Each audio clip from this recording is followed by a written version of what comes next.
అన్నమలైకి chance ఇచ్చినట్టు ఏమవుతుండే? అన్నమలై ద్రవిడ రాజకీయాలలో సనాతన ధర్మాన్ని లేపిండు. అన్నమలై వస్తుంటే పోరలు కూడా నిలబడి అన్నమలై అని చెప్పి మాట్లాడిండు. नहीं सोशल मीडिया का पोस्टर बॉय था ना, तो कोई नहीं भाई है सोशल मीडिया का पोस्टर बॉय। तेलंगाना में आइए आप कभी, हर कोई सोशल मीडिया का स्टार है इधर, भाजपा का नेता हर कोई, हरकत में कुछ कम नहीं। अरे अन्नर हम किसी से कम नहीं, लेकिन हमारे हड्डियों में दम नहीं। ఇది ప్రాబ్లం.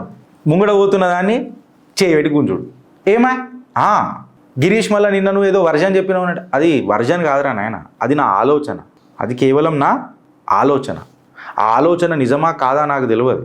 అగర్ విజయ్ని పెట్టి గేమ్ ఆడి తర్వాత ఈ జింక్స్ని బ్రేక్ చేసే తత్వం భాజపా ఆలోచించింది ఏనంటే చిట్కెలేయచ్చు, సపోర్ట్లు కాదు కానీ చిట్కెలేయచ్చు. చిట్కెలు ఎందుకు అన్నట్టు, భారతీయ జనతా పార్టీ అగర్ విజయ్ని ముంగట పెట్టి విజయ్తో మాకు సంబంధం లేదు అని చెప్పి మాట్లాడి రాజకీయాలకు ఒక ఎంట్రీ ఇచ్చి ఏదైతే తరతరాల నుంచి నడుస్తున్న తుప్పు పట్టిన వ్యవస్థ ఏదైతే డిఎంకే అన్నా డిఎంకే వ్యవస్థను చీల్చనీకే విజయ్ని ముంగడికి తీసుకొచ్చిన అనేది వాస్తవం అయితే నిజంగా చెప్తే అది బాజీగర్ అని అనొచ్చు. బీజేపీ ఏమనొచ్చు?